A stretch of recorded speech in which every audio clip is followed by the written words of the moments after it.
Okay, all right.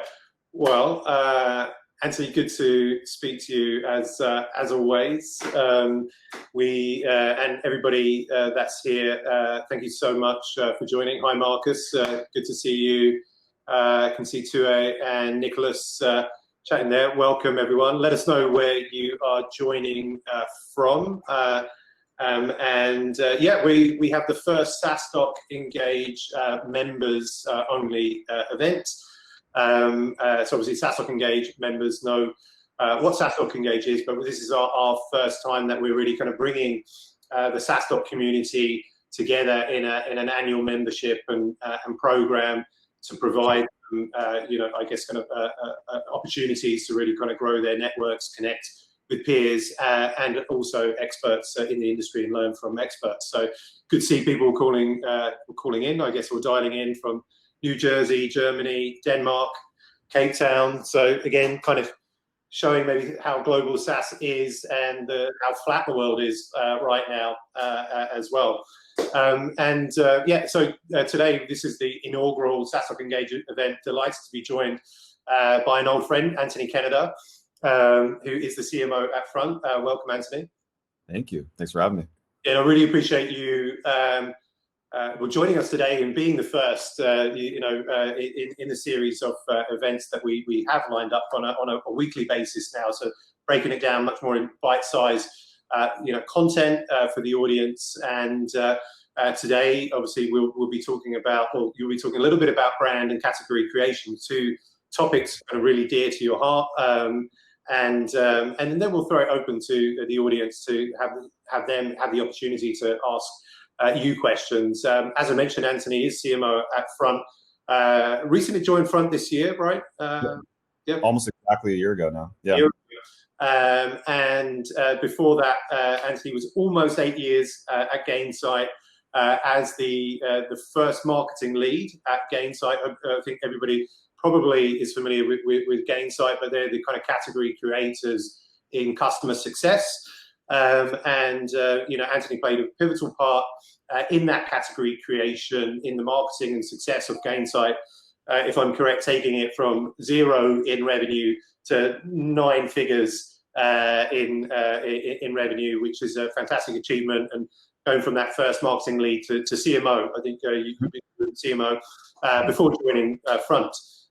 Also, Anthony is a B2C marketer, trapped in a B2B marketer's body.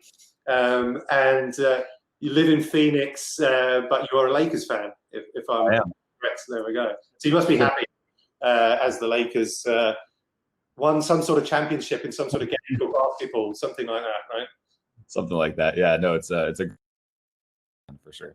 Cool, good stuff. Well, Anthony, I've done the intro, and so I'm really pleased that you're joining us.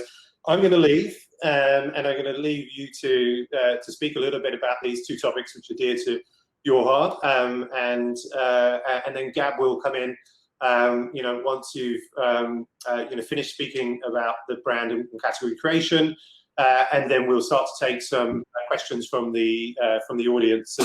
And so yeah, looking forward to hearing from you. All right. Sounds good. Thanks so much. I'm gonna share my screen here. Hopefully, this works. Oops, let's see. All right. Can folks see my screen? Maybe in the chat. This can let me know. Not yet. Okay, I'm gonna try one last thing. Otherwise, we'll I'm happy to just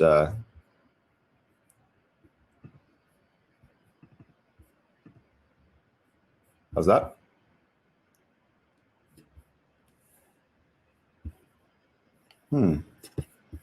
Apologies for that. Try one last thing. Otherwise, I'm happy to just talk through this. Okay, actually, I think I figured it out. All right.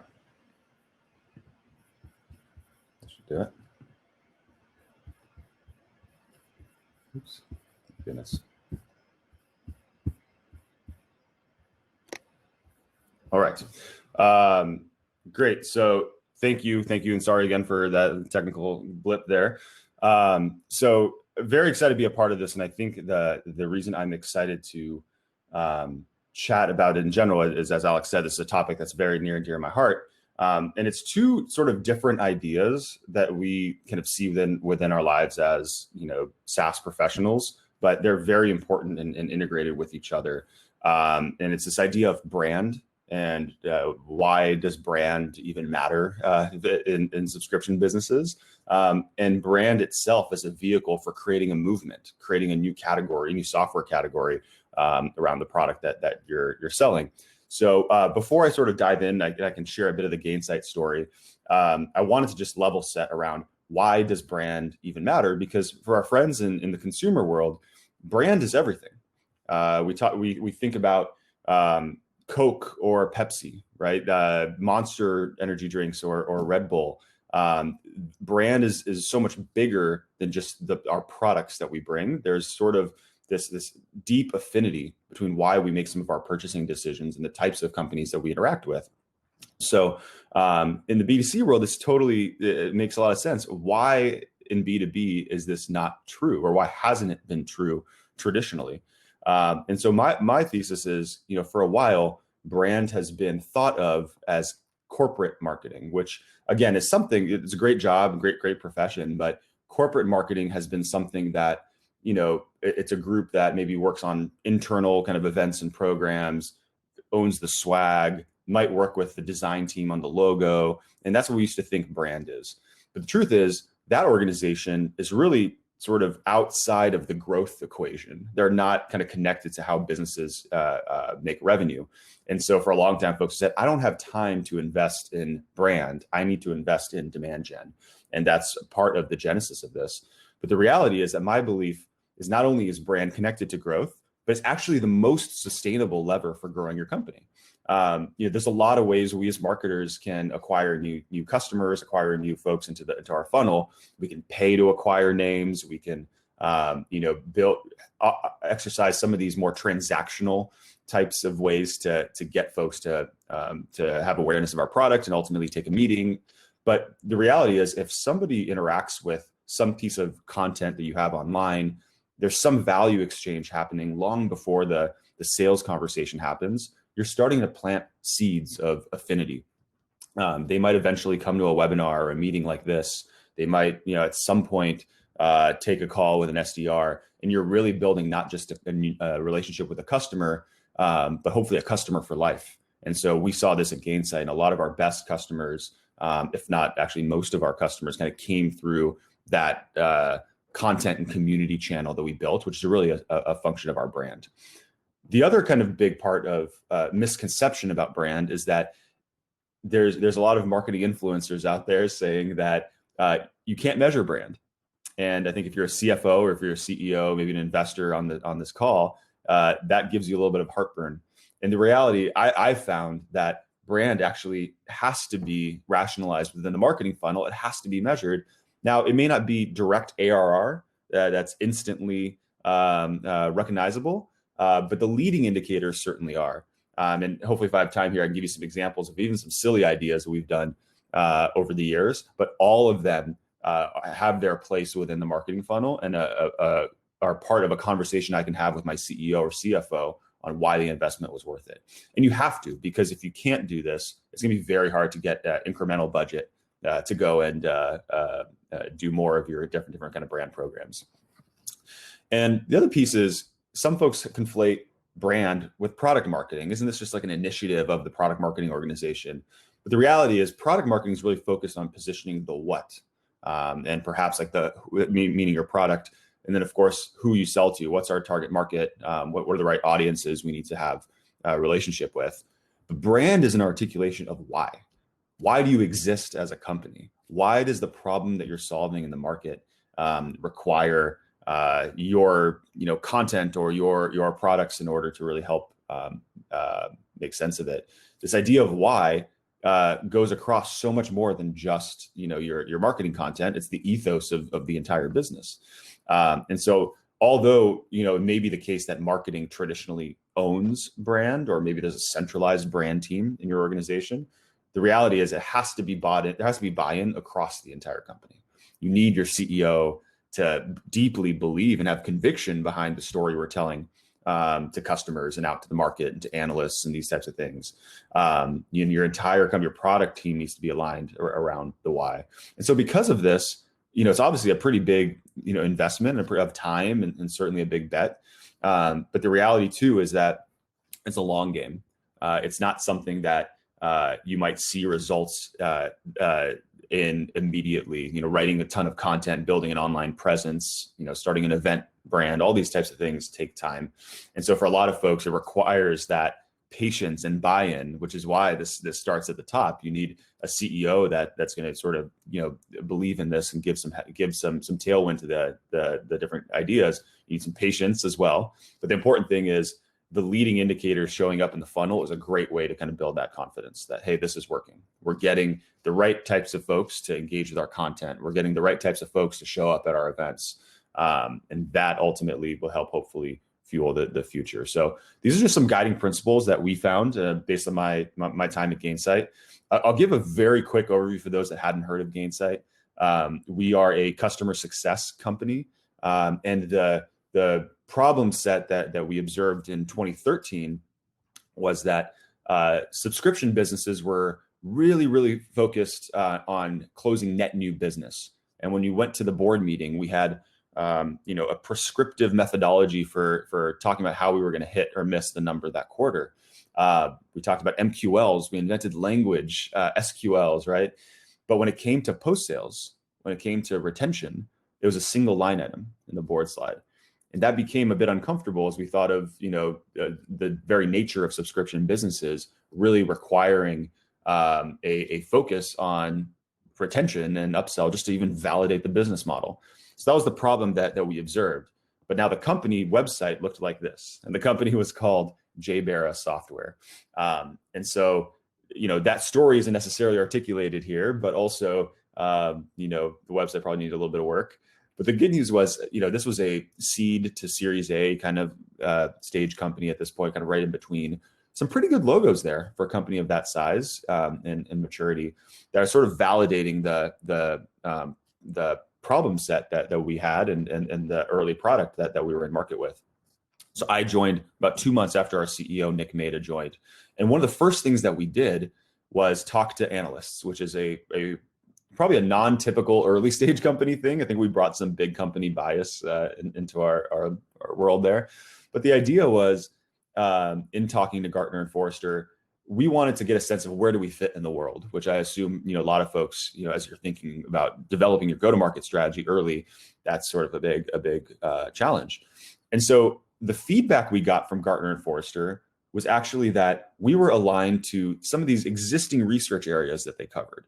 They said we are a proactive customer support tool, or we are a next-gen CRM. And a lot of that potentially could have made sense, but it wasn't something that we were didn't have a lot of conviction behind. And the reason we didn't have conviction behind those was that there was a job title that already existed out in the world called the Customer Success Manager. And we didn't have, we didn't invent it, we didn't name it, but we just observed that this was a group of people that owned that number we were talking about. They owned retention. In some cases, they even owned expansion. They owned just the ongoing relationship with customers. And they didn't have, the influence, the budget, the seat at the table that their peers in marketing, their peers in sales had. And we noticed this because they would meet online in a forum, frankly, just like this, sharing best practices, kind of, knowledge sharing, peer-to-peer knowledge sharing, that type of thing. They'd also meet in person at different offices around the Bay Area. And we would go and sit in on a few of these meetings, and it was just, nothing fancy, just, pizza, beers, like nothing crazy. But there was this feeling when you were there, like, oh my gosh, I am finally around other people who are thinking about what I'm thinking about, who are going through what I'm going through. And so that sort of emotive kind of observation that we had kind of built some of our conviction that there's something about these people that Gartner isn't seeing, that Forrester isn't appreciating. And so we faced this fork in the road. We can either go by the way of maybe a more traditional model and take a challenger position against Zendesk, take a challenger position against Salesforce. You saw our website. I don't think we were in any position to do that. Or we can just radically serve this persona, this customer success manager group. And then maybe, just maybe, we can build a great company along the way. Now, years later, I had a chance to speak at an event about this with Aaron Levy, my old CEO from Box. And he had this quote that I thought was super profound, that our job as a software business is to find a demographic, find a persona that no one is paying attention to in a really meaningful way, and celebrate them, make them feel like heroes, make them feel like somewhere out there's a brand, there's a company that cares about them, that wants to see them become successful. And so that's what we did. We said, we want to become kind of the patron saint of this community. And the way we sort of experimented, so the 0 to 1 for this was, we wanted to host an event. We saw that there was an event that, like I mentioned, a small meetup. What if we did an event, put some, production muscle behind it? Would people come? Could we get, one more person that came to the meetups? And so we didn't have we were still rebranding from JBera to Gainsight. And so we needed to start promoting this thing. So we called it Pulse. And now, fast forward to today, Pulse has become synonymous with customer success, thought leadership, and community and events and all these types of things. It's effectively the brand arm of Gainsight, if you will. And Pulse, over the years, we were surprised to see in our first year, that we had over 300 people come. And over the years, we've had, over 5,000 people at Moscone Center in San Francisco. Now, I know the slide's a little outdated. 2019, also about 5,500 people came. We had the fortune to bring the event to different countries around the world, including the UK, where Alex and I met, and in the early days of Pulse and SaaStock. We took it to Sydney, Australia, and we developed groups all over the world that would meet, very similar to what SaaStock's offering is, of community groups that would just get together in their cities and talk best practices, talk about customer success.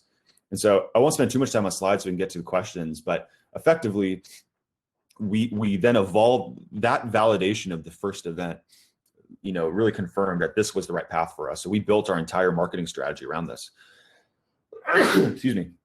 And so we had the events, we built a content engine, we built an online university for people to get certified in customer success. We built a job board, and we talked about those community groups. We talk about it in terms of lifestyle brand. These are words in B2C that are pretty common, but in the B2B world, we don't often say. But we wanted to do life with people in customer success. We wanted to be like a professional development partner, a friend, if you will, even for people that are in our profession.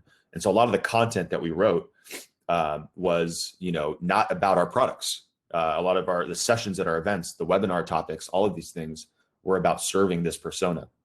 Some of the things are pretty traditional, as you see here, which really helped us from a long tail search perspective. We would write an article like how we structure CSM bonuses, and somebody looking to solve that problem on Google would stumble onto a Gainsight page. We'd, cookie them. They'd see a retargeted ad. They'd come to a webinar, and that's honestly what helped us build the engine towards, over 100 million of revenue at this point. We also did some silly things, by the way, in the spirit of lifestyle branding and doing life with these folks. We filmed a cappella recreation of Taylor Swift's Blank Space, but we had our customers in the video, and we changed the words to make it all about customer success. We filmed a customer carpool karaoke series. This is with my CEO, Nick, and the CEO of Box, and they sang ABBA and Backstreet Boys. It was very embarrassing, but very funny, and they talked about enterprise software along the way. A little hat tip to James Corden. And this one's perhaps the craziest. We recorded a hip hop song. We actually did this at Capitol Records in Los Angeles, and it's available we really did. It's actually weirdly good on Spotify and Apple Music today. And it's just this idea of people are driving to work, CSMs, VPs of CS, and they are listening to music in their commute. And if we could be a small part of that day and help them get excited about their day at work, then in a very small way, our brand had an influence in their lives. So cutting to the chase, why does all this matter? Well, customer success went from that small cottage industry that I mentioned, the marginalized group that would meet on LinkedIn and in these office parks around the Bay Area, to one of the most promising jobs in the world. And LinkedIn validated this for us. And really over the last several years, the customer success manager role keeps coming up as one of the top 5 growing jobs in the world, across industry, by the way, which is super exciting. So it's not just that Gainsight has found some success, but the role itself has become much more mainstream. We wrote a book, and the book, which sort of goes against traditional book sales, went from or continues to accelerate in their sales over time, which as our TAM expands, the book is sort of like has become the read for the profession. So that's kind of unusual for most business books to kind of flame out after a few months. I wrote a book, and so I can tell you that's very unusual. So all of this stuff, I think the point that I want to end on is all of these things, and yes, even the hip hop song, have somewhere, they show up somewhere within our funnel, whether it's how we acquire new names into our database that eventually we nurture and get folks to talk to, who our SDRs call, and how the events help us kind of set meetings for net new conversations with those folks. Certainly a lot of this stuff helps us accelerate pipeline to closure. But I think also we have to think about it in terms of from a customer success perspective. Our NPS is affected because we are able to kind of build affinity with our customers, and that affinity goes so much further than just with the products that they use. It's sort of like for lack of a better term, a community that they're now a part of, and that we continue to refresh and serve and help speak into. And I think that also helps us obviously keep folks in our community from a retention perspective, and ultimately grow their expansion, grow their revenue with us and spend with us over time. So I had an opportunity to I mentioned, write a book on this called Category Creation. And the hope behind the book, and we are happy to talk about this, obviously together as a group, answer any questions you have. But the idea behind the book, there are other books out there that are really helping evangelize category creation as a thing. But what I found is there really wasn't an operator's manual that you can give to a CMO, give to a founder and say, here's how we did it. Here's how to talk to your board about this.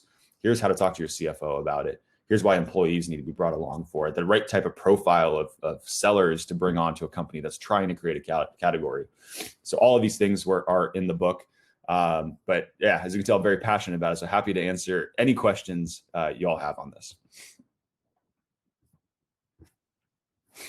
Great. Thank you so much, Anthony. That was amazing. It's really impressive when you talk about all the different kind of quirky things you did and the brand indicators. And I think there's room for plenty of questions here, and I even have plenty of my own. But we want to give you the opportunity to ask him questions directly. So feel free to share your video and audio if you want to actually go on screen and ask him a question. But we're also taking questions from the chat. And I think we have our first person who's going to ask you here. And this is Steven is joining. Just a second. Well, I don't know where he's gone to. Steven, hear me? Can you request again? But yeah, to start with, Sasha was asking that she'd like to hear more about measuring brand and leading indicators. Like, how do you measure that? Yeah, the way we did it, again, this might be different for everyone, is we thought about the very first point of conversion for folks, whether they sign up for an ebook, whether they sign up to view a webinar, to come to an event for the first time. The first time their email address comes into our database, that's sort of the earliest indicator of interest. Now we can look at things like awareness, traffic, like all of these things, but I think the first kind of sign of commitment is they're buying into our thought leadership and they're giving us consent to email them as currency kind of for that. And so that's sort of when we talked about how is the brand growing. And I think what's interesting is because this was a new category, we didn't have the benefit of a lot of benchmarks, which is why our database had to reflect the TAM of customer success because it was so new. So that was our earliest measure. And then of course we applied some lead scoring to that to make sure it was, for folks that were showing signal of buying interest for our product, that they would move on to an MQL, and then it became a bit more traditional from there. But overall, I'd say that the conversions was the big metric that we paid attention to. Great, thanks. And we got Stephen here. Hi, Stephen. Hey, how you doing? How you doing, guys? Unbelievable talk, Anthony. Thank you very much. Really enjoyed it. Definitely a fan of two of your companies, Gainsight and now Front.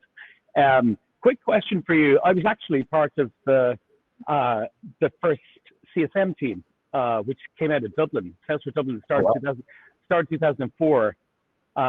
They put three of us together, and we were called CSMs, and we actually had to pitch it to Benioff.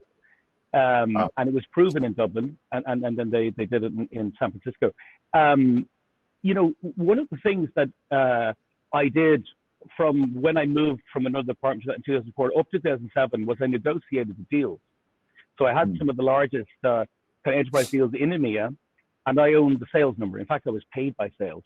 But the last thing I did, the first time I left Salesforce in 2007, was give a webinar on negotiation, because they'd scaled to a few dozen CSMs. And the truth was they were very strong on relationships, pretty strong on product, but they had a problem on the negotiation side.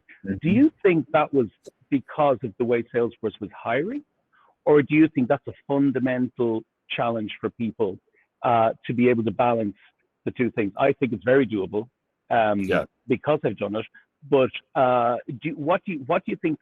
Why do you think companies are choosing to create? I understand the healthy tension and all of that, but why do you think companies usually don't have the CSMs paid on the basis of you know, big renewals and upsells, or not, you know, overtly the way they would the salespeople? Yeah.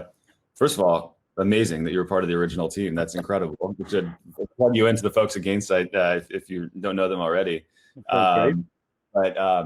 Yeah, I think it's so funny because I'm seeing this now, leaving Gainsight and going to a company trying to do it a second time. That and at Front, it's a much different kind of touch model for customers, and so I think that, you know, I'm sort of both, you know, used to sort of the best practices we've written, but now like really pressure testing them out into different kind of models. So my theory, at least, which you know, I wouldn't call this law, but at least something that I think goes into this is, what is the background of the people before they get into customer success? Because typically, what we've seen, there's really kind of two directions. The first is coming from the support or services background that, you know, now they're sort of go maybe to like a premium support, and then eventually they find themselves in success. And then the second is sellers, account managers, folks that now move a little bit closer to, you know, the product expert perhaps, and a little further away from selling. And so, you know, every model is different. I think for every company, there's going to have different kind of pros and cons. But I think that tension you're speaking to is folks that are coming out of more of the traditional post-sales roles aren't used to kind of the negotiation and being able to manage the sales process, but they're sort of the product overlay. And they have their growth areas to really learn the things like negotiation and how to build an account plan and all that fun stuff. From account management, it's almost like the opposite. It's how do we almost like not like be selling, but also be a bit more, I don't know. I come from a sales background, so I don't want to, you know, misrepresent it here, but effectively to be more of the consultant than always trying to drive towards kind of a renewal. Now at Front, it's so interesting because, again, it's such a high velocity model for us. And we have some customers on monthly contracts, which I think for every CSM, you know, on the call, you might be itchy hearing that. And maybe I am. And, you know, we need to migrate those folks to annual contracts.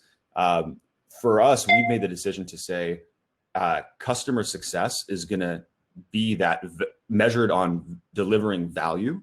And so in that world, CSMs from the support services background are actually great, you know, and I think that's the right kind of profile for us. We're going to invest in account management quite a bit and be more aggressive, if you will, with trying to get folks to certainly renew, but also to renew with annual agreements with us and kind of go more up market. So I think that's where the tension is, and I'm seeing it now come to life in a very interesting way. That's a great answer. And actually, I think early in your career, you were in hiring, I think yourself. Yeah. So I think it's interesting that you feel that too, that there's an element of that too, identifying what the background of the person is. Another question for you, if I may indulge both of you.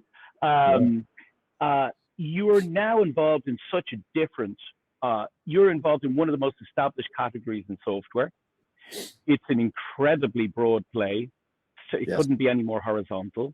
It's bound to be, on average, smaller deals, even though I'm sure you've big enterprise customers as well.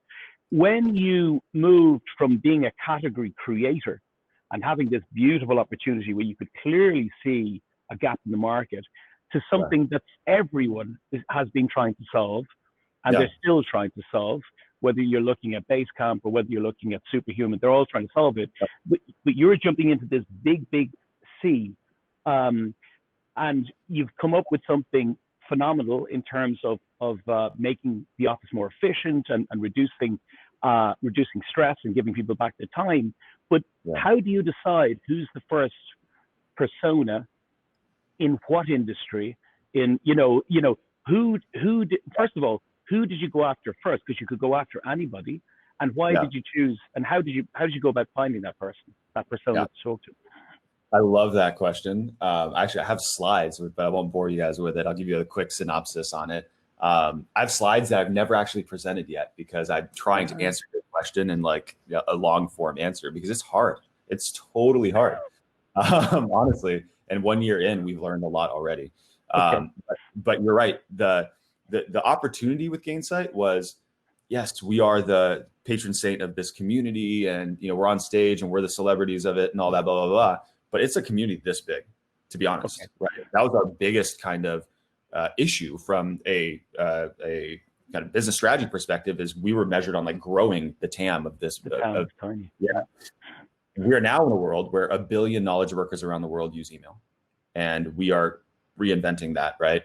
And so when I joined, the company was very much for those of you guys who don't know, is really replacing email with a team-based approach to communicating with your customers and folks on the other end of your email. And I'm purposefully not revealing kind of the big reveal here. The company grew on inbound completely, and inbound from into a self-serve free trial motion. And so we would issue a press release for raising funding. Traffic would go up, a portion of that would convert, and they were in the product. It was great. Our CEO is pretty prolific, and she's a great writer on Medium, has a great following. So she would write an article, traffic would go up, and a subset of customers would convert. So sounds good in theory. The issue is low ACV deals that are coming into the funnel. No relationship with us because we were perceived as a tool, not as a strategic part of their tech stack. And I'm not revealing too much to say for all companies kind of in this model, pretty high gross churn because folks churn out after the trial or eventually, remove their credit card. And so the business fundamentally grew to about, call it 30 million of ARR this way completely. But they brought me in to say, hey, we need to, tell a bigger story, but then also be able to be more in control of our growth.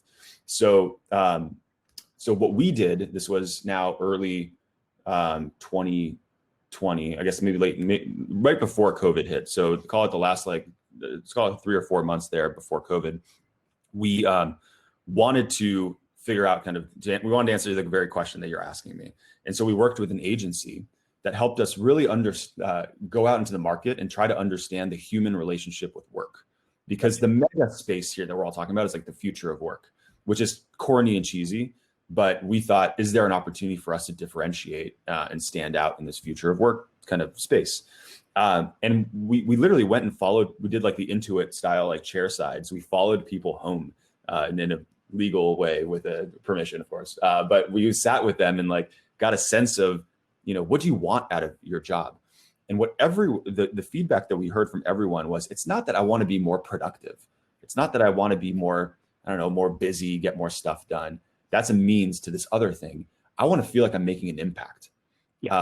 And that's ultimately the highest order benefit that we as humans want from our work, is that this feeling like we're making an impact on our teams, on our mission that the company's on our customers, even on ourselves and our own kind of professional development. And so that was a very interesting bit for us. And we knew that the product itself shined when customers and teams, the internal teams and customers, had points of interaction, and impact was really felt between teams and customers. And so we started recently, we rebranded the company, and we launched some new positioning around Front being a company, to answer your question, for customer facing teams, because that is the smallest part of the dartboard, right, of who we'd want to target, which is, by the way, huge. Sales, success, support, account management, a pretty big TAM. It's not the entire TAM, but it's a focused TAM that we can go after. That we had messaging now that really resonated, positioning Front not just as a shared inbox, but as a customer communication platform, or a hub for your customer communication. And that our whole focus is around saying, the future of work is all about being productive, but we're the anti-future of work company. We believe that the future is about making an impact. And we feel that now in COVID more than ever before, right? It's not about more hours at home or more hours in the studio or more hours, at whatever. It's about like getting our job done and figuring out where that intersection is with the rest of our lives. And if for us, we want to put more work in, great. If you want to click out and go spend time with your family, like that's great. And so our product helps enable that, but also the brand ethos we want to create is around that. So long way of saying, for the next 3 to 5 years, really, we're really focused on customer facing teams as a subset of the broader TAM. And we're writing content for that. There's events there. We're going to run the playbook again, to really kind of bring folks that care about making an impact in how they communicate with customers in one place. That's a brilliant answer. I'm going to jump off now so our wonderful community can ask you questions. Just to say, I think it's a fascinating answer, that kind of unlocking meaning in work, creating the time and the space for higher level thinking and removing that stress. It's kind of a movement right now that you seem to be part of. If I look at UiPath, with something like robotic process automation, essentially, that's like another angle of removing all of that repetitive stuff. And the beautiful thing about it is that it comes from Mathilde's actual life decisions, I think early in life where she wanted that. But unbelievable, Anthony. Thanks so much for being on this and for being part of the SaaStock community. Brilliant answers. Thanks a million. Much. Appreciate it. Okay, great. Thank you, Stephen. Now I have Marcus here. He has a question for you. Hey there. Hey, Marcus. Hi. Sorry, couldn't before. Okay. I was just thinking, isn't the term success manager a bit overused? Like customer success manager. I mean, I've been hearing that term now since maybe 2016, and it's, to me, as I've written down, it feels a bit like Scrum. It's a combination of well-used principles drilled down into one word or one term. And yes, I mean, that totally makes sense to drill it down, so it's understandable. But to me, it feels like, okay, here's another customer success whatsoever. And with us, it was exactly that decision why I've chosen for my position as a founder the B2P contact, the boring version, and my co-founder, who's luckily my wife, has chosen B2C contact. So just not to bore out our contacts with the title. I don't know, how do you feel about that? Yeah, I mean, I think like anything, buzzwords happen in our industry for sure, and so there's no questioning that. In fact, I think I've seen event success managers, merchant success managers, like X success manager has become a thing. I think it's hopefully the effort of some good marketing that got it out there and helped it to become a thing. Humbly saying that, but I think that the fact that it's become used quite broadly, I think is a good sign of validation that it's real. Yeah, I think for customer success manager, that's where at least I first, saw this. And again, we didn't name it. I think Steve was it earlier, and his team, were some of the early founders of that name. So it was definitely a real thing. It wasn't, invented to try to become a buzzword, but effectively the idea is we want our customers to be successful with our products and services. So I think, the fact that it keeps growing and the name, is sort of, at least the customer success manager name is pretty well understood now. I think it's a good thing. It's a good sign, at least for the community. But yeah, I agree. I think how we position our own kind of brand and title and all that it plays a big part in how we interact with customers and how we show up and how it reflects our brand. I like, I think for CSMs, I like the idea of saying, my job is to help make you successful, right? That's why I get paid on that. I am here to serve you and help you reach your desired outcome. But there are other roles that are equally understood. I think, if I took something else other than CMO of like chief brand officer or something, like, that'd be exactly. That'd be a little bit funkier. So yeah, it's not, I don't say it's for every function for sure. Yeah. Excellent. Cool. Thank you, Marcus. Thank you for jumping on the screen. The next question is from Nicholas. Wonder, Nicholas, if you want to ask it directly, you can request to join. Otherwise, I just read it out. And it says, love to hear your thoughts on corporate video for brand and KPI and issues you see in the market. For video, for brand. Yeah. You give you some examples from the videos we've done.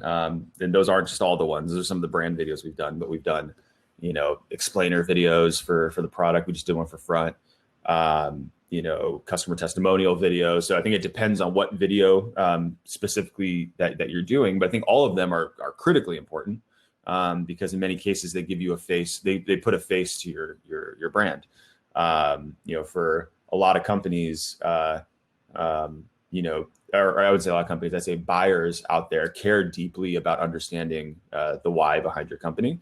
And, the way we interact with media, today, and even our personal lives, video is just a perfect way to express that. They want to hear from you, the founder, that they want to hear from your customers as validation that they're making the right purchasing decision.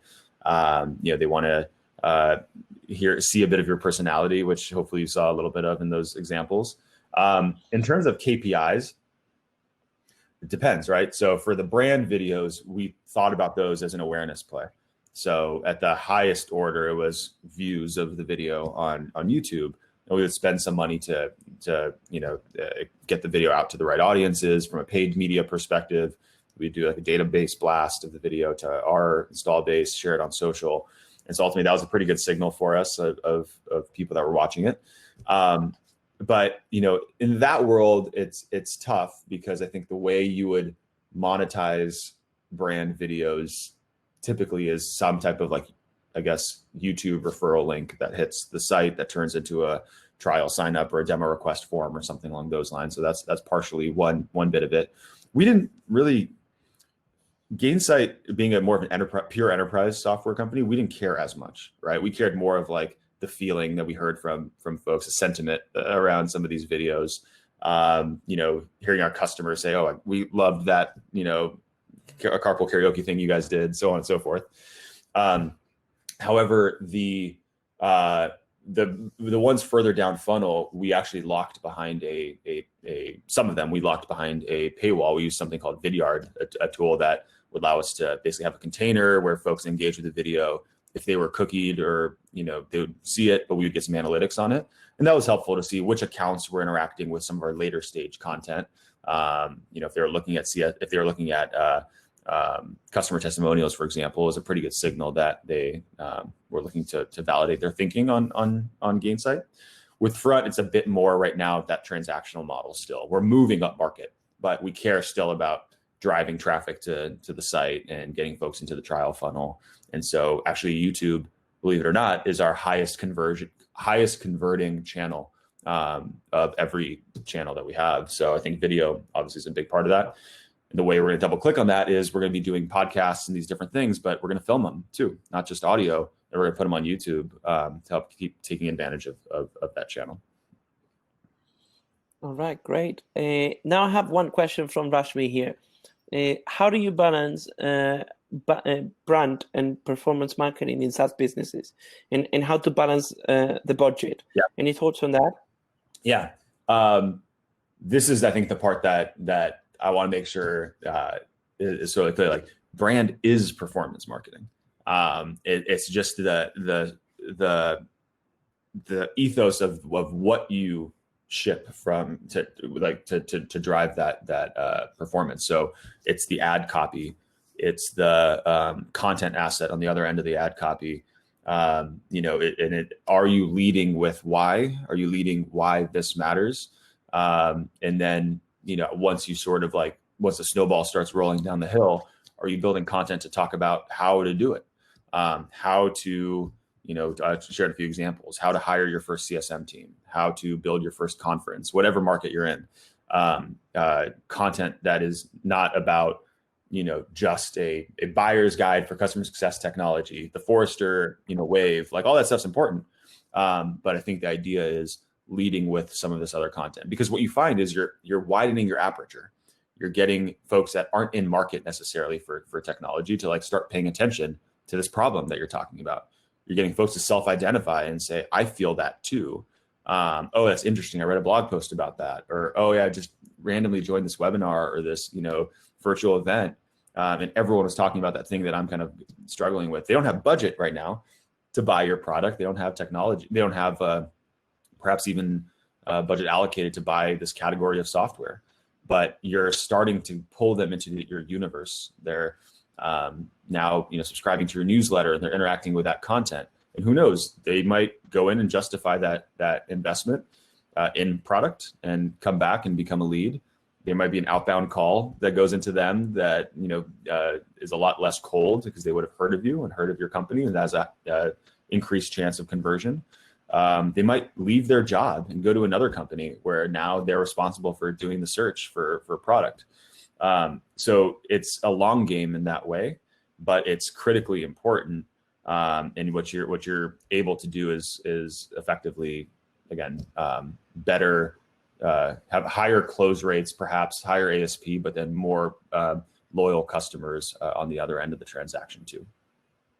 But there's no demand gen and brand for us. There's the growth team, and the what we write has a lot to do with the why the company exists. Okay, so that also leads to this question from. By the way, if any of you want to ask any question, by clicking share video, you go on a queue, and I'll let you through. But Tua is asking, which channels have worked best for generating MQLs and SQLs in front and Gainsight? Cool. So on Gainsight, it was more of our owned channels, because we didn't have, like I mentioned, a existing community of, there weren't journalists covering CSM. There still aren't, I don't think. Hopefully one day.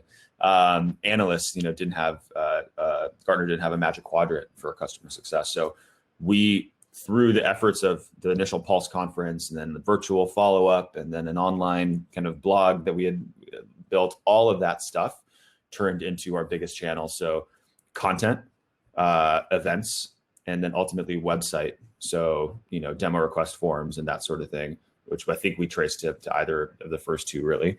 Paid wasn't a big thing for Gainsight, at least in the years that I was there. A lot could have changed now.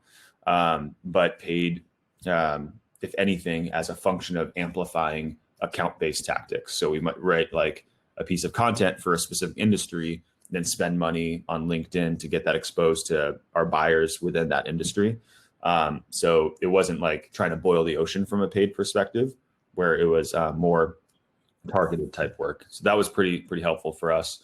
And then MQLs, we just use lead scoring to basically be able to say, all right, we've got the right title, the right level of seniority from the right company size.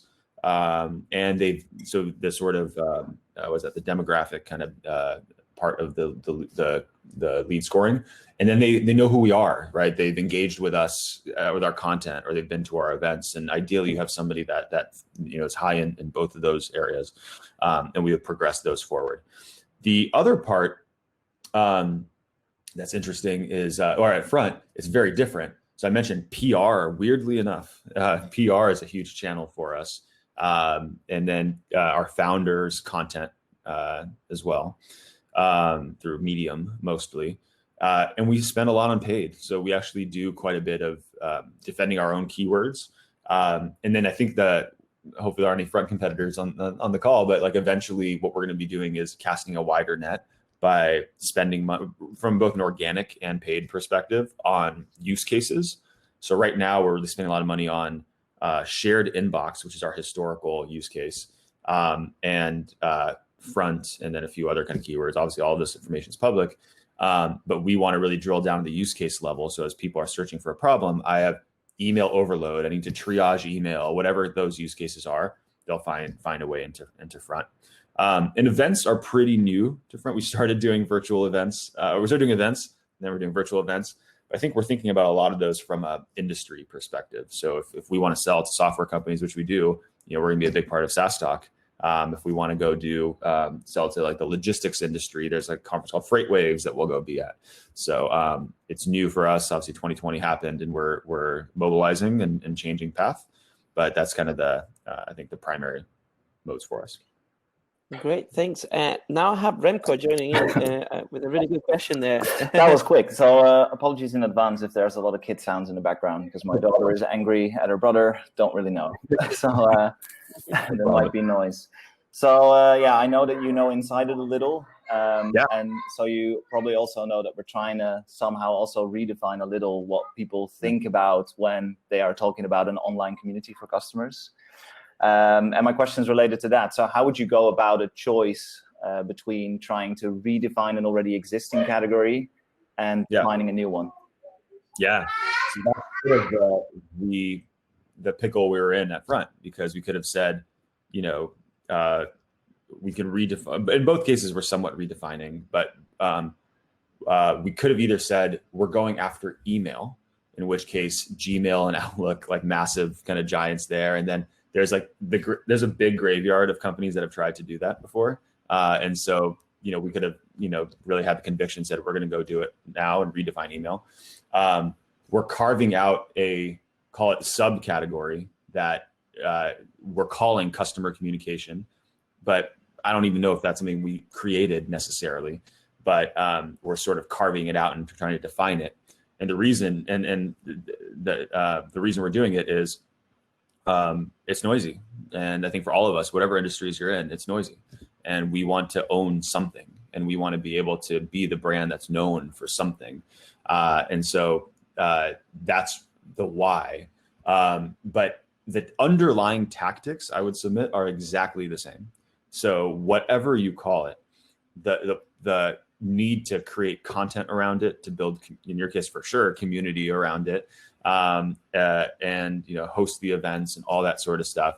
The idea is, can you educate the market? And inside its case, how it's not just community and help centers and all that, but it's actually about like this intersection of customer. I'm making this up on the fly. That could be totally wrong. Customer marketing and customer success, and actually there's this nexus of these two groups, and it's super important for the future. And no one's owning that flag. We want to go and be the torchbearers for that movement. The underlying tactics, even though that may not be like a new category, or it could be, are fundamentally the same. And I think what I opened up with about brand is the big point. So, and for whatever it's worth, I don't know if that answers the question, but I think you don't need to create a new category in order to build a brand that has affinity with your customers and the market at large. And the big part of that is educating the market and then serving the customer and making sure that they have what they need to be successful in your category. Awesome. 75 times. Okay, great. Thanks, Renko, for Sure. joining. Yes, so we're getting close to the end of the session. So I'm gonna ask you one of the questions from the chat, and then I'm gonna welcome Stephen back in. And Tu is also asking, what metrics in product marketing do you use? Metrics for marketing in general? In product marketing. Product marketing. Ooh.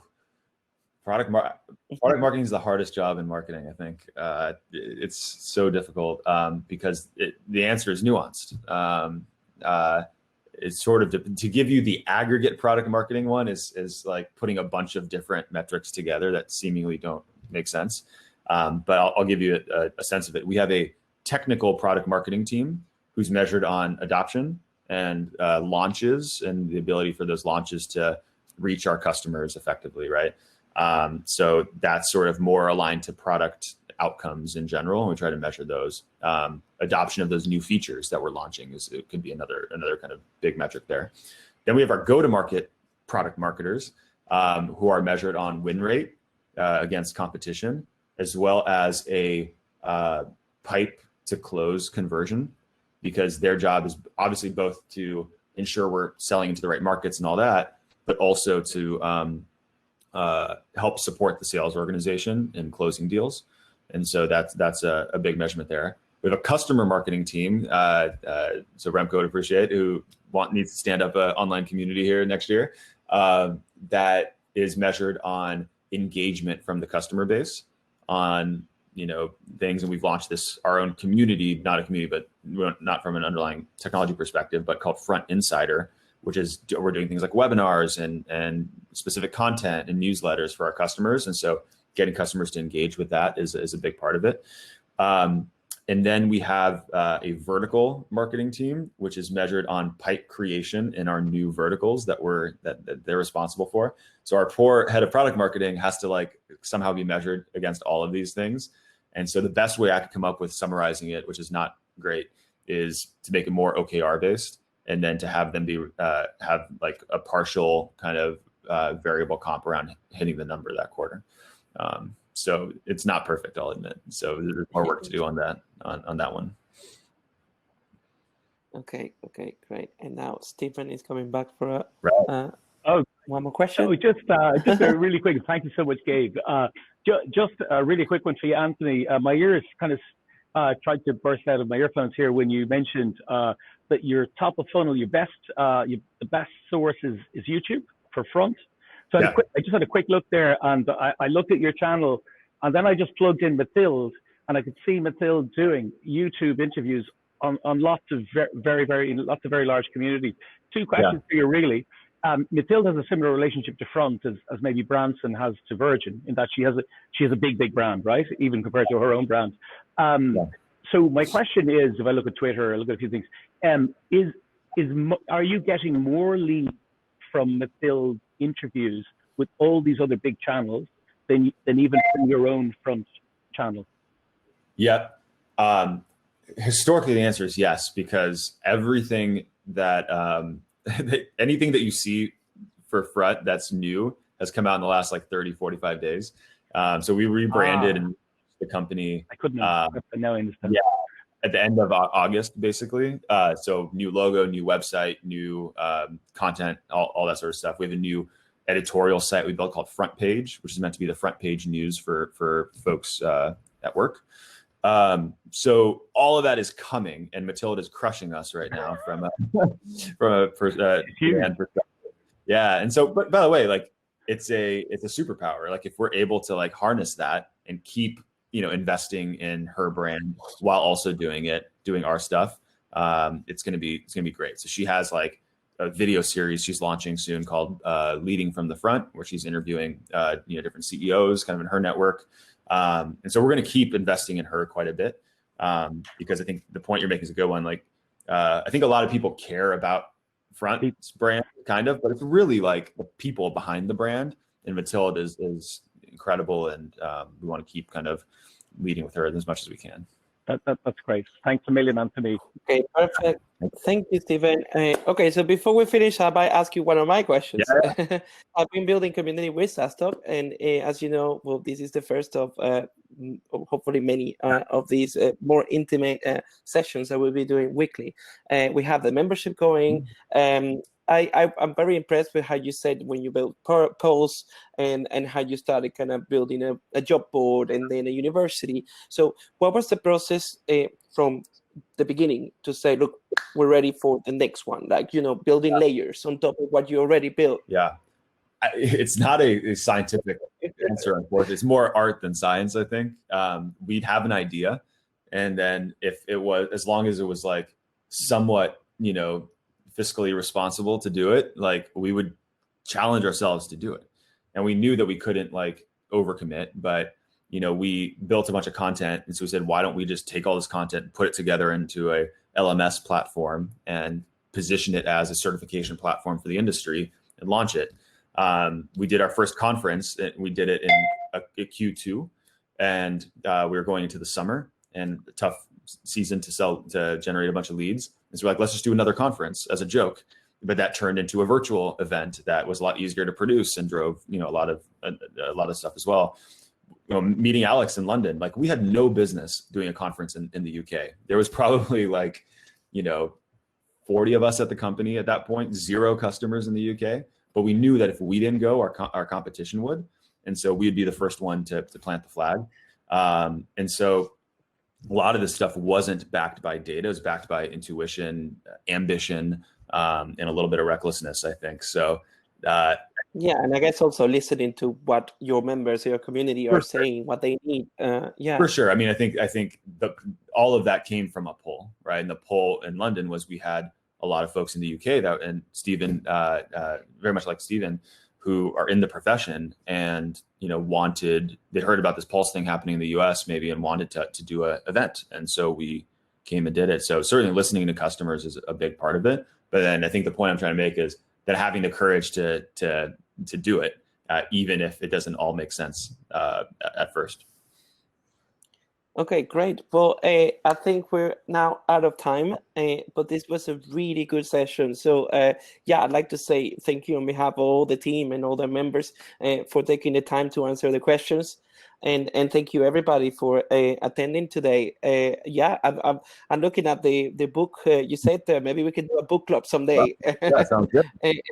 and discuss the book. Totally. So yeah, well, again, thanks. Now it's we're gonna have time for networking. So at this point, you can go to the networking section. If you want to stay for networking, Anthony, you can also do that. It's one-to-one randomized networking for just about 25 minutes. They're going to be 5-minute meetings if you go on it. So we'll be publishing these later on the app. Next week, we're doing Dan Martel is coming for another AMA on Tuesday. You definitely shouldn't miss that. And you're also invited, Anthony. But yes, I'm looking forward to seeing some of you there. And yeah, we'll be posting more events on the app. So yeah, if you know anybody who could make really good use of these meetings, feel free to invite them to join the membership, and we'll keep you posted. Awesome. Thanks, everybody. Appreciate it.